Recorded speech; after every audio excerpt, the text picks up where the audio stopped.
Good evening. आज हम लोग करेंगे एनाटमी ऑफ फ्लावरिंग प्लांट्स का पार्ट सेकेंड। हमने फर्स्ट पार्ट में परमानेंट टिश्यू में सिंपल टिश्यू तक कंप्लीट कर लिया था। जिसने भी वीडियो नहीं देखा है लिंक डिस्क्रिप्शन में है, वहाँ से आप वीडियो देख सकते हो फर्स्ट पार्ट। अब यहाँ से हम स्टार्ट करेंगे कॉम्प्लेक्स टिश्यू। पहले आप पूरा वीडियो पहले पूरा मैं एक्सप्लेन कर देती हूँ, पहले पूरा सिर्फ सुन लो। सुनने के बाद फिर एनसीईआरटी में लाइंस मार्क करेंगे तो उससे ज़्यादा ईजी हो जाएगा। कॉम्प्लेक्स परमानेंट टिश्यू में आते हैं दो, जाइलम एंड फ्लोएम। जाइलम का काम क्या है? वो एक कंडक्टिंग टिश्यू है। उसका काम है transport water and mineral from root to stem और लीव्स, और ये यूनि डायरेक्शनल फ्लो होता है। इसमें 4 एलिमेंट्स होते हैं, tracheids, vessels, xylem parenchyma, xylem fibres. और ये क्या करते हैं? Provide all mechanical support to the plant parts. अब इसमें जो 4 एलिमेंट्स हैं उनके बारे में देखते हैं। ट्रैकिएट्स जो होते हैं वो डेड होते हैं, लूज प्रोटोप्लाज्म के होते हैं, और वो कहाँ मिलेंगे? टेरिडोफाइट, जिम्नोस्पर्म, एंजियोस्पर्म्स में। उनका काम क्या होता है? और H2O वाटर और मिनरल कंडक्शन में हेल्प करते हैं वो। वन ट्रैकिएट जो होता है वो एक सेल का बना होता है। एक ट्रैकिएट एक सेल का बना होगा, elongated tube like tapering ends होंगी और थिक लिग्निफाइड सेल वॉल्स होगी, पिट्स प्रेजेंट होंगे, ल्यूमेन नैरो होगा और lateral pits through which H2O and mineral move from one tracheid to another. अब इसमें क्या है? पोर्स नहीं होते इनमें। ट्रैकिएट्स में पोर्स नहीं होते। वेसल्स में और ट्रैकिएट्स में फ़र्क क्या है? जो वेसल्स होते हैं वो भी डेड होते हैं, लूज प्रोटोप्लाज्म के होते हैं, लेकिन वो सिर्फ और सिर्फ एंजियोस्पर्म में होंगे। ट्रैकिएट टेरिडोफाइट्स, जिम्नोस्पर्म, एंजियोस्पर्म सब में है। वेसल्स सिर्फ और सिर्फ एंजियोस्पर्म्स में है। इनका भी फंक्शन वही है, वाटर और मिनरल को का कंडक्शन। ये क्या होता है? ये ज़्यादा एडवांस होता है। जो वेसल्स होते हैं ये ज़्यादा एडवांस होते हैं। जो वन ट्रैकिएड है वो तो वन सेल का बना है, लेकिन जो एक वेसल है वो बहुत सारे सेल्स की बनी है। ये भी long cylindrical tube like structure होता है, बहुत सारे सेल्स से बना है। थिक लिग्निफाइड वॉल्स होती हैं, लार्ज सेंट्रल कैविटी होती है, पिट्स प्रेजेंट होते हैं और इनमें पोर्स भी प्रेजेंट होते हैं। डिफरेंस बहुत ज़्यादा नहीं है। क्या है? ट्रैकिएड्स में पोर्स नहीं होंगे, वेसल्स में पोर्स होंगे। उसके अलावा एक ट्रैकिएड एक सेल का बना है, वेसल्स एक वेसल बहुत सारे सेल्स का बना है। और ट्रैकिएड जो है वो टेरिडोफाइट, जिम्नोस्पर्म, एंजियोस्पर्म सब जगह मिल रहे हैं। वेसल्स सिर्फ और सिर्फ एंजियोस्पर्म्स में है। ये डिफरेंस है, बाकी चीज़ें इनकी सेम है। फिर क्या है? जाइलम पेरेन्काइमा और जाइलम फाइबर ये आते हैं। जाइलम पेरेन्काइमा जो होता है वो लिविंग होता है, थिन सेलुलोजिक सेल वॉल होती है और ये स्टार्च और फैट के फॉर्म में फूड स्टोर करता है। और इनमें जो अदर सब्सटेंस होता है वो टेनिन प्रेजेंट होता है।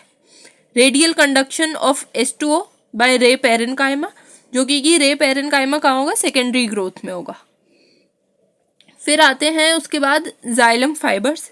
जाइलम फाइबर्स जो है वो स्केलर काइमेटस सेल्स है, डेड होंगे, लूज प्रोटोप्लाज्म होगा, पॉइंटेड एंड्स होंगे, हाईली थिकेंड वॉल होगी और इसमें no role in conduction of H2O। इसमें कंडक्शन में H2O के कंडक्शन में, वाटर के कंडक्शन में इनका कोई रोल नहीं है। प्रोवाइड मैकेनिकल सपोर्ट और सेप्टेट और एसेप्टेट हो सकते हैं। ये हो गया इनमें दोनों में जाइलम पेरेन्काइमा, जाइलम फाइबर। अब ये एनसीईआरटी में लिखा कैसे है और उसकी लाइंस क्या है वो मार्क करते हैं। सबसे पहले जो ये येलो से मार्क किया हुआ है, ये सारा हाईलाइट जो किया हुआ है, made of more than one type of cells, xylem and phloem consist complex tissue in plants. जो कॉम्प्लेक्स टिश्यू है ये जाइलम और फ्लोएम का है। इसमें 2 टाइप्स हैं। जाइलम क्या करेगा? Conduction tissue for the water and mineral from root to stem and leaves to provide a mechanical support to the plant part. इसमें क्या क्या आएंगे? इसमें एलिमेंट्स क्या क्या हैं? Tracheid, vessel, xylem fibre, xylem parenchyma. जो जिम्नोस्पर्म्स है, gymnosperm lack vessel in their xylem. Tracheids जो है, tracheids are elongated long tube like cells with a thick lignified tapering ends and dead without protoplasm. फिर आते हैं इन flower plants. Tracheids and vessels are the main water transporting elements. इनमें क्या है? जो ट्रैकिएट्स है वो मेन वाटर ट्रांसपोर्टिंग एलिमेंट का काम करेगा। जो वेसल है वो क्या होती है? लॉन्ग सिलेंड्रिकल ट्यूब लाइक है, बहुत सारी सेल्स की बनी है। Each lignified walls and large central cavity present है इनमें। Vessels also devoid of protoplasm. Vessel members are interconnected through perforation, मतलब इनमें पोर्स जो प्रेजेंट है उनके थ्रू कनेक्ट होंगे ये in their common wall. The presence of vessel is characteristic feature of angiosperm. ये कहाँ होंगे? सिर्फ एंजियोस्पर्म में होंगे। ये आता है जाइलम फाइबर है highly thicken wall, obligate central lumen, they may be septate और एसेप्टेट। जाइलम पेरेन्काइमा जो है वो लिविंग है, थिन वॉल्ड है, और इनका जो सेल वॉल है वो सेल्यूलोज का बना है। स्टोर करेंगे फूड स्टार्च और फैट के फॉर्म में, और जो इसमें अदर सब्सटेंस है वो टैनिन प्रेजेंट होता है। Radial conduction of water take place by ray parenchymatous cells. फिर आते हैं primary xylem is of two types, protoxylem, metaxylem. Protoxylem क्या होगा? फर्स्ट फॉर्म प्राइमरी जाइलम को हम प्रोटोजाइलम बोलेंगे। जो फर्स्ट फॉर्म है वो प्रोटोजाइलम, और जो लेटरल फॉर्म्ड है वो मेटाजाइलम। जो प्रोटो स्टेम्स में क्या होता है? प्रोटोजाइलम जो है वो सेंटर में होगा, और जो मेटाजाइलम है वो पेरीफेरी ऑफ ऑर्गन्स होगा। तो ऐसी कंडीशन को हम एंडार्च कंडीशन बोलते हैं। रूट्स में क्या है? रूट में प्रोटोजाइलम जो है वो पेरीफेरी होगा, और जो मेटाजाइलम है वो सेंटर में होगा। तो उस अरेंजमेंट को हम एग्जार्च कंडीशन बोलते हैं। इसमें सिर्फ इतना याद रखो कि स्टेम्स में क्या होगा। स्टेम्स में सबसे पहले सिर्फ एक से याद रखो, प्रोटोजाइलम मेटाजाइलम दोनों का मत पढ़ो कि प्रोटोजाइलम लाइज इन सेंटर और मेटाजाइलम लाइज इन पेरीफेरी, ऐसे मत पढ़ो। ऐसे ही याद रखो मेटाजाइलम या फिर प्रोटोजाइलम में से किसी एक का काम, कोई एक चीज़ कहाँ पे प्रेजेंट है। जैसे मेटाजाइलम मैं ऐसे याद रखती हूँ कि metaxylem lies in periphery of organs, endarch condition है। रूट्स में क्या है? मेटाजाइलम लाइज इन सेंटर, ये एग्जार्च कंडीशन है। किसी एक का याद रखोगे तो पेपर में याद रहेगा, दोनों का याद रखोगे पेपर में फिर से कंफ्यूजन होगा और वो आंसर गलत हो जाएगा। ये यहाँ तक होगी हमारा पूरा जाइलम कंप्लीट। अब यहाँ से स्टार्ट होता है फ्लोएम। ये क्या होगा? Transport of food from leaves and other plant parts. ये बाई डायरेक्शनल होता है और मल्टी डायरेक्शनल भी बोल सकते हैं। इसमें 4 एलिमेंट्स होंगे। क्या क्या? सीव ट्यूब होगा, कंपेनियन सेल्स होंगे, फ्लोएम पेरेन्काइमा होगा, फ्लोएम फाइबर्स होंगे, और इसका कोई रोल नहीं होता मैकेनिकल सपोर्ट में। अब यहाँ हम पढ़ेंगे सीव ट्यूब एलिमेंट्स क्या होते हैं। लॉन्ग ट्यूब लाइक स्ट्रक्चर होता है और ये लॉन्गिट्यूडनली अरेंज्ड होते हैं। लार्ज सेंट्रल वैक्यूल प्रेजेंट होगा, थिन पेरिफेरल साइटोप्लाज्म प्रेजेंट होगा, न्यूक्लियस एब्सेंट होगा, न्यूक्लियस प्रेजेंट नहीं होता। इसमें क्या होगा? जो सीव ट्यूब एलिमेंट्स हैं इनका फंक्शन क्या होता है? Controlled by nucleus of companion cell. और इसमें क्या है? एंड वॉल ऑफ, जो इनकी एंड वॉल है वो perforated in sieve like manner and to form a sieve plates. ये इंपॉर्टेंट लाइन है। End wall of sieve tube elements are perforated in sieves, मतलब इनमें पोर्स प्रेजेंट होंगे sieve like manner to form a sieve plate, जो कि ये common wall है। दो सीव ट्यूब एलिमेंट्स के बीच की कॉमन वॉल होती है। Present only in angiosperm. ये भी इंपॉर्टेंट है कि कौन सी चीज़ कहाँ प्रेजेंट है। पेपर में यही आता है कि कौन सी चीज़ कहाँ प्रेजेंट है और उनमें डिफरेंस क्या है या फिर उनका फंक्शन क्या है। मेन चीज़ ये आती है। कभी भी तुमसे ये नहीं पूछेंगे कि उसका लॉन्ग होती है या फिर ब्रॉड होती है, ये सारी चीज़ें पेपर में नहीं पूछी जाती। ज़्यादातर ये आता है कि कौन सी चीज़ कहाँ पे प्रेजेंट है। तो जैसे इसमें ये आ सकता है कि सीव ट्यूब एलिमेंट्स हैं वो कहाँ प्रेजेंट होते हैं। ये present only in angiosperm, in pteridophyte. इनमें क्या होता है? इन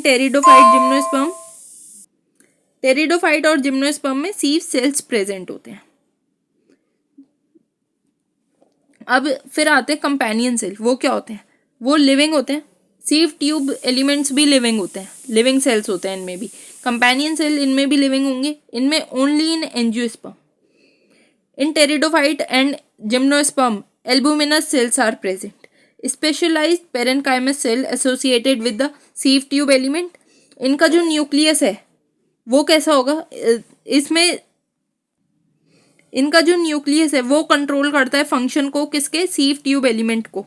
और न्यूक्लियस जो है वो प्रेजेंट होगा। और इसमें क्या होता है? इसमें help in maintain pressure gradient in sieve tube. ये हो गया पूरा कंपेनियन सेल के बारे में।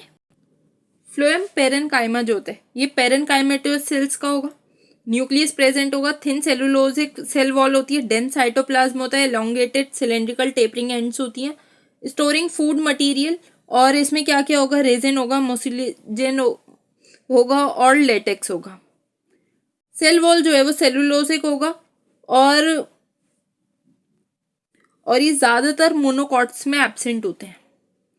फिर आते हैं फ्लोएम फाइबर्स, ये डेड होते हैं, ये स्केलर काइमेटस होते हैं, लूज प्रोटोप्लाज्म होगा, lose protoplasm at maturity become dead, और एंड सेकेंडरी जो सेल वॉल है वो लिग्निफाइड होगा, एलोंगेटेड होगा, अनब्रांच्ड होगा, निडल लाइक स्ट्रक्चर होगा इनका, पॉइंटेड एपेक्स होंगे, प्रोवाइड मैकेनिकल स्ट्रेंथ। इनसे क्या बनते हैं, इनसे बनते हैं जूट, फ्लेक्स और हेम्स, ये सारे कमर्शियल प्रोडक्ट्स बनते हैं। और ये एब्सेंट इन प्राइमरी फ्लोएम, ये प्राइमरी फ्लोएम में एब्सेंट होगा, सेकेंडरी में प्रेजेंट होगा। ये सारा हो गया। अब ये सारा का सारा एनसीईआरटी में जहाँ पर जैसे लिखा है वैसे मार्क करेंगे और उसके हिसाब से पढ़ेंगे। बाकी अगर कोई चीज़ समझ नहीं आई हो तो उसके लिए आप कमेंट कर सकते हो। Phloem transport food material usually leave to other plants, ये कहाँ होगा, एंजियोस्पर्म्स में होगा, is composed of sieve tube, companion cell, phloem parenchyma. Phloem fibre, gymnosperm have albuminous cells and sieve cells, they lack sieve tube and companion cells. इनमें क्या होंगे, sieve tubes होंगे। Sieve tube की शेप कैसी होती है, लॉन्ग ट्यूब लाइक स्ट्रक्चर होगा, arrange longitudinally arranged होंगे, associated with the companion cells and their end are perforated sieve like manner to form a sieve plates. अब ये सारी की सारी अभी हमने लाइंस पढ़ी थी इनके, और इसमें इम्पॉर्टेंट लाइन ये है कि ये कहाँ कहाँ प्रेजेंट होंगे और इनका काम क्या है, ये क्या चीज़ क्या फंक्शन होगा इनका। पेपर में एग्जाम में यही आता है, ये ज़्यादातर ये चीज़ें नहीं पूछते हैं कि लॉन्ग ट्यूब लाइक स्ट्रक्चर है या क्या है, ये कम आता है, आ सकता है। एनसीईआरटी की सारी लाइंस इंपॉर्टेंट है क्योंकि एनसीईआरटी से ही पूरा पेपर आता है, अब बाहर से कुछ भी नहीं आता। एनसीईआरटी में सारा इंपॉर्टेंट है लेकिन ज़्यादातर फंक्शंस और इनका ये प्रेजेंट कहाँ है, इनकी अक्रेंस क्या है और इनका कोई मेन रोल जो होता है वो चीज़ें ज़्यादातर पूछी जाती हैं। सीव ट्यूब एलिमेंट में सबसे ज़्यादा इंपॉर्टेंट ये है कि लैक ऑफ न्यूक्लियस होता है, इनमें न्यूक्लियस प्रेजेंट नहीं होता, और इनका जो फंक्शन है, function of sieve tube are controlled by nucleus of companion cell, ये सबसे ज़्यादा इंपॉर्टेंट लाइन है। अब कंपेनियन सेल्स क्या होते हैं, वो स्पेशलाइज्ड पेरेन्काइमेटस सेल्स होते हैं। ये हमने पढ़ा कि they are closely associated with the sieve tube element and the sieve tube element are connected by the pit field present between the common longitudinal wall. तो कॉमन इंपॉर्टेंट ये है कि इनका फंक्शन क्या है। Companion cell help in maintaining pressure gradient in sieve tubes, ये इनका important function है, ये याद रहना चाहिए। Phloem parenchyma is a elongated tapering cylindrical cells which have dense cytoplasm and centoplasm and nucleus. Cell wall is composed of cellulose and इसमें important क्या है, इसमें सबसे ज़्यादा इम्पॉर्टेंट है कि जो ये इनका फंक्शन होता है वो क्या होता है, store food material and other substances like resin, mucilage, और जो इम्पॉर्टेंट लाइन है वो है phloem parenchyma is absent in most of the monocotyledons. ये इंपॉर्टेंट है कि ये सारे के सारे ज़्यादातर मोनोकॉट्स में एब्सेंट होता है। फ्लोएम फाइबर्स जो है, जिसको हम बास्ट फाइबर्स भी कहते हैं, ये स्केलर काइमेटस सेल्स के बने हैं। ये absent in primary but found in secondary phloem, ये प्राइमरी में एब्सेंट होते हैं, सेकेंडरी में प्रेजेंट होते हैं। ये हमने पढ़ा कि इनकी अनब्रांच्ड होते हैं, निडल लाइक स्ट्रक्चर होता है, निडल लाइक एपेक्स होते हैं, और जो इनका सेल वॉल है वो जो होता है वो फाइबर क्वाइट थिक होता है। At the maturity these fibres lose protoplasm and become dead. Maturity में क्या होता है कि जो इनके ये जो फाइबर्स होते हैं जो बहुत थिक होते हैं, ये प्रोटोप्लाज्म गायब हो जाने की वजह से ये प्रोटोप्लाज्म लूज कर देते हैं और उसकी वजह से डेड हो जाते हैं। फ्लोएम फाइबर्स जो होते हैं उनसे क्या बनता है, जूट, फ्लेक्स, हेम्प, ये सारी की सारी चीज़ें कमर्शियल प्रोडक्ट जो होते हैं वो इनसे बनते हैं। ये पहले भी क्वेश्चन आया है कि ये जूट, फ्लेक्स और हेम्प ये सारी चीज़ें कौन से एलिमेंट से बनती हैं, तो ये फ्लोएम फाइबर से बनती हैं ये सारे। The first formed primary phloem consist narrow sieve tube referred protophloem, और जो बाद में बनता है उसको हम बोलते हैं मेटाफ्लोएम। जो ये later formed phloem has bigger tube is referred as a metaphloem. पहले जो बनेगा वो प्रोटो, जो बाद में बनेगा वो मेटा। अब इसके बाद आते हैं टिश्यू सिस्टम पे। यहाँ इस टिश्यू सिस्टम से पहले अगर किसी को कोई डाउट हो तो आप कमेंट में पूछ सकते हो। अब यहाँ से आते हैं टिश्यू सिस्टम। टिश्यू सिस्टम में भी 3 पार्ट्स हैं। अब ये जो टिश्यू सिस्टम है ये स्ट्रक्चर और लोकेशन के बेसिस पे इसमें 3 पार्ट्स हैं, एपिडर्मल, ग्राउंड और वस्कुलर। एपिडर्मल टिश्यू सिस्टम पढ़ना है, ग्राउंड टिश्यू सिस्टम पढ़ना है और वस्कुलर टिश्यू सिस्टम पढ़ना है। एपिडर्मल टिश्यू सिस्टम जो है ये outer most covering of primary plant body होती है। यूजुअली सिंगल लेयर होगा, मतलब हमेशा ये यूनिसेलुलर होता है। और ये क्या होगा, कॉम्पैक्टली पैक्ड होगा, इंटरसेलुलर स्पेस नहीं होता इनमें। पैरेनकाइमेटस सेल्स होते हैं, लार्ज सेंट्रल वैक्यूल्स प्रेजेंट होगा, न्यूक्लियस प्रेजेंट होगा, thin cellulosic primary cell wall present होगी और कंटिन्यूस लेयर्स बनाती हैं। अब ये इसमें लिखा हुआ है outermost covering comprise epidermal cell, stomata. इसमें क्या क्या होता है एपिडर्मल टिश्यू सिस्टम में? इसमें एपिडर्मल सेल्स होंगे, स्टोमेटा होगा, एपिडर्मल अपेंडेजेस होंगे जो कि ट्राइकोम और हेयर्स होते हैं। और एपिडर्मिस जो होता है वो आउटर मोस्ट लेयर है। ये यहाँ ये जो हाईलाइट होके लिखा हुआ है epidermis is the outermost layer of plant body. ये एलोंगेटेड होता है and arrange cell which form a continuous layers. और ये सिंगल सेल्ड होते हैं, मतलब यूनिसेलुलर होते हैं। पैरेनकाइमेटस सेल्स के बने होंगे। Small amount of cytoplasm lining with the cell wall and large vacuole present होगा। Outside of epidermis wax thick layer होती है जिसको क्यूटिकल्स कहते हैं। ये क्या करते हैं क्यूटिकल्स? ये वाटर लॉस को प्रिवेंट करते हैं। और cuticle absent in roots, cuticle जो होते हैं वो रूट्स में एब्सेंट होते हैं। फिर आता है stomata. Stomata are the structure present between epidermis of leaves. जो लीव्स में लीव्स की एपिडर्मिस में प्रेजेंट होता है। Stomata regulate the process of transpiration and gaseous exchange. ये सबसे ज़्यादा इंपॉर्टेंट रोल है। स्टोमेटा क्या करता है? Stomata regulate process of transpiration and gaseous exchange. The stoma is compose two bean shaped structure. जब 2 बीन शेप्ड स्ट्रक्चर बनते हैं उनको हम बोलते हैं guard cell which enclose stomatal pores. जो ग्रासेस होती है, in grasses guard cell are dumbbell shaped sales.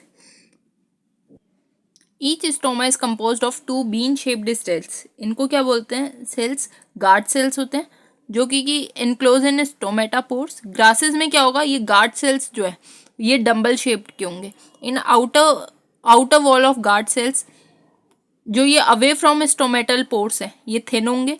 जो इनर वॉल है जो टुवर्ड्स स्टोमेटल पोर्स है ये हाईली थिकेंड होंगे। ये सबसे ज़्यादा इंपॉर्टेंट है। जो outer wall of guard cells होते हैं जो अवे फ्रॉम आउटर जो है वो अवे फ्रॉम स्टोमेटल पोर होगा, वो थिन होगा। जो इनर है जो टुवर्ड्स स्टोमेटल पोर है वो हाईली थिकेंड होते हैं। जो guard cell possess chloroplast and regulate opening and closing of stomata. ये जो स्टोमेटा ओपन और क्लोज होता है ये कौन करता है? ये गार्ड सेल से होता है। Guard cell possess chloroplast and regulate opening and closing of stomata. A few epidermal cells the vicinity of guard cells become specialized in their shape is known as subsidiary cells. Subsidiary cells क्या होंगे? Specialized epidermis cells होते हैं, different मतलब shape and size जो इनकी अलग होती है वो। Sometimes in the vicinity of guard cells. अब इसके बाद आता है द स्टोमेटल स्ट्रक्चर।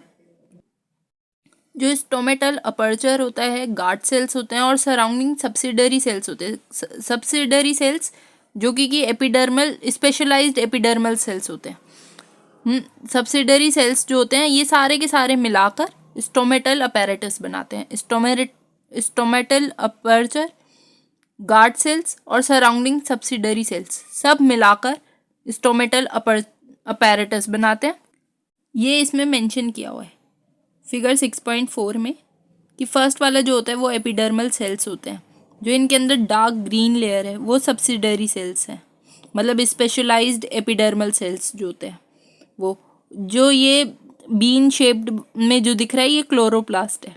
जो अंदर क्लोज्ड है वो अंदर, जो उसकी बाहर आउटिंग है वो गार्ड सेल्स है, और सबसे अंदर स्टोमेटल पोर्स है। फिर आते हैं the cell of epidermis bear a number of hairs. Root hairs are unicellular elongation of epidermis cells and help absorption of water and mineral from the soil. इनका काम क्या होता है, ये जो रूट हेयर्स होते हैं ये क्या करते हैं, एक तो सरफेस एरिया इंक्रीज कर लेते हैं अपना, और उसमें एब्जॉर्प्शन में हेल्प करते हैं। सरफेस एरिया इंक्रीज हो जाते हैं तो एब्जॉर्प्शन में हेल्प होती है। ये आगे प्लांट फिजियोलॉजी में है। Root hairs are unicellular elongation of the epidermal cells and help absorption of water and mineral from the soil. On the stem, epidermal hairs are called trichomes. जो stem पे epidermal hairs होते हैं उनको बोलते हैं हम ट्राइकोम्स। ये कैसे होते हैं, ये मल्टी सेलुलर होते हैं, ब्रांच्ड होते हैं, अनब्रांच्ड होते हैं, सॉफ्ट और स्टिफ भी हो सकते हैं। मतलब ये कैसे भी हो सकते हैं, ब्रांच्ड अनब्रांच्ड हो सकते हैं, सॉफ्ट और स्टिफ हो सकते हैं। और क्या क्या होता है इनमें, जो ट्राइकोम्स होते हैं help in preventing water loss due to transpiration. ये वाटर लॉस में हेल्प करते, prevent in water loss due to transpiration, मतलब जो भाप बन के पानी उड़ जाता है उसको रोकने में हेल्प करते हैं, प्रिवेंट करते हैं उसको। ये यहाँ तक हमारा हो गया ये पूरा एपिडर्मल टिश्यू सिस्टम कंप्लीट। फिर उसके बाद है ग्राउंड टिश्यू सिस्टम। इनमें क्या आते हैं, ग्राउंड टिश्यू सिस्टम में सारे टिश्यूज आते हैं एपिडर्मिस और वस्कुलर बंडल को छोड़ के। ये इंपॉर्टेंट भी है, कौन कौन से टिश्यू छोड़कर इसमें आते हैं, एपिडर्मिस और vascular bundle. All tissue except epidermis and vascular bundle consist ground tissue. It consist simple tissues parenchyma, collenchyma, sclerenchyma. Parenchymatous cells are usually present in cortex, pericycle, pith and medullary rays, in primary stem and roots। ये कहाँ कहाँ present होते हैं ये भी important है। पेरेन्काइmatous sales usually present कहाँ कहाँ होंगे, ये कॉर्टेक्स में होंगे, पेरीसाइकिल में होंगे, पिथ में होंगे, मेड्यूलरी रेज में होंगे, और प्राइमरी स्टेम और रूट्स में होंगे, लीव्स में होंगे। Ground tissue consist thin wall chloroplast containing cells is called mesophylls. अब ये जो इन लीव्स, इसमें क्या होता है, ग्राउंड टिश्यू जो है, ground tissue consist of thin walled chloroplast, इसमें बहुत पतले वॉल का क्लोरोप्लास्ट होता है जो कि containing cells, and is called mesophylls. ठीक है, मेसोफिल कैसा होगा, ये थिन वॉल्ड होगा, क्लोरोप्लास्ट होगा, फोटोसिंथेटिक होगा। ये सारी की सारी यहाँ पर बस इतना ही दिया है और इतना ही पढ़ना है, इसमें और ज़्यादा डिटेल में पढ़ने की ज़रूरत नहीं है। यहाँ हो गया ग्राउंड टिश्यू सिस्टम कंप्लीट। फिर आता है वस्कुलर टिश्यू सिस्टम। इसमें क्या होगा, consist of complex permanent tissue, xylem and phloem together consist vascular bundle. जो इसमें दो पार्ट्स हैं, कोजॉइंट वस्कुलर बंडल और रेडियल वस्कुलर बंडल। कोजॉइंट जो होता है उनमें क्या होगा, जाइलम और phloem are situated on same radius पे होंगे, वस्कुलर बंडल के सेम रेडियस पे होंगे, और ये usually phloem present situated on other side of xylem, हमेशा अदर साइड पे होगा जाइलम के, और ये स्टेम और लीफ में होंगे, मोनोकॉट और डाइकॉट दोनों में। जो रेडियल है उसमें क्या होगा, जो जाइलम एंड फ्लोएम है वो ऑल्टरनेट मैनर में प्रेजेंट होंगे, जो कि मतलब डिफरेंट रेडियस पे होंगे, सेम पर नहीं होंगे। और इसमें क्या होता है, इसमें ज़्यादातर एक्सार्च कंडीशन देखी जाती है, प्रेजेंट इन रूट्स, ये हमेशा रूट्स में प्रेजेंट होंगे। ठीक है, और फिर इसमें दो और आते हैं, कोजॉइंट ओपन वस्कुलर बंडल क्या होता है और क्लोज्ड वस्कुलर बंडल क्या होता है। जो ओपन होता है उसमें क्या होगा, इंट्राफेसिकुलर कैम्बियम जो है वो प्रेजेंट होगा जाइलम और फ्लोएम के बीच में, और ये जो है ये सेकेंडरी जाइलम एंड ये मतलब form secondary xylem and phloem, मतलब ये हमेशा सेकेंडरी ग्रोथ पाएंगे। जो ओपन वस्कुलर बंडल है वो कोजॉइंट ओपन वस्कुलर बंडल है, वो हमेशा form secondary xylem and phloem, मतलब सेकेंडरी ग्रोथ पे आएगा, और इसका एग्जांपल है डाइकॉट स्टेम्स। जो कोजॉइंट क्लोज्ड वस्कुलर बंडल है उसमें इंट्राफेसिकुलर कैम्बियम प्रेजेंट ही नहीं होगा, ये एब्सेंट होगा, और इसमें कोई सेकेंडरी ग्रोथ नहीं होती है। कोजॉइंट क्लोज्ड वस्कुलर बंडल में कोई सेकेंडरी ग्रोथ नहीं होती है। ये कहाँ होंगे, मोनोकॉट स्टेम और लीव्स में होंगे, मोनोकॉट, स्टेम, लीफ। और अब ये सारा का सारा जैसे हमने ये डिफरेंस देख लिया। ओपन में क्या होगा, इंटरफेसिकुलर कैम्बियम प्रेजेंट होगा, कोजॉइंट क्लोज्ड वस्कुलर सिस्टम में एब्सेंट होगा। ओपन में सेकेंडरी ग्रोथ होगी, क्लोज्ड में सेकेंडरी ग्रोथ नहीं होगी। जो और फिर ये सारा एनसीईआरटी में कहाँ पर लिखा है, ये लिखा है vascular system consist complex tissue of phloem and xylem. इनमें क्या होगा, dicot stem, cambium is present between the phloem and xylem vascular bundle because of presence of cambium possesses ability to form a secondary xylem and phloem called open vascular bundle। ये हमने अभी देखा, open vascular bundle में क्या होगा, secondary growth होगी। In monocots vascular bundle have no cambium present. इनमें cambium present नहीं होगा तो कोई सेकेंडरी ग्रोथ नहीं होगी, इसलिए इनको क्लोज्ड वस्कुलर बंडल बोला जाएगा। फिर क्या आएगा, इन ऑल्टरनेट मैनर डिफरेंट, ये vascular bundle is arrange in alternate manner और डिफरेंट रेडिया, इसको हम बोलेंगे रेडियल, जो कि रूट्स में होगा। और in conjoint type of vascular bundle xylem and phloem are situated along same radius. जब सेम पे होगा तो वो कोजॉइंट कंडीशन होगी, उसमें क्या होगा, such vascular bundles are common in stem and leaves. The conjoint vascular bundle usually have phloem located on the outer side of the xylem. ये यहाँ पे हो गया हमारा vascular tissue system complete. Video अच्छा लगा हो तो वीडियो लाइक करो, चैनल सब्सक्राइब करो। Thank you.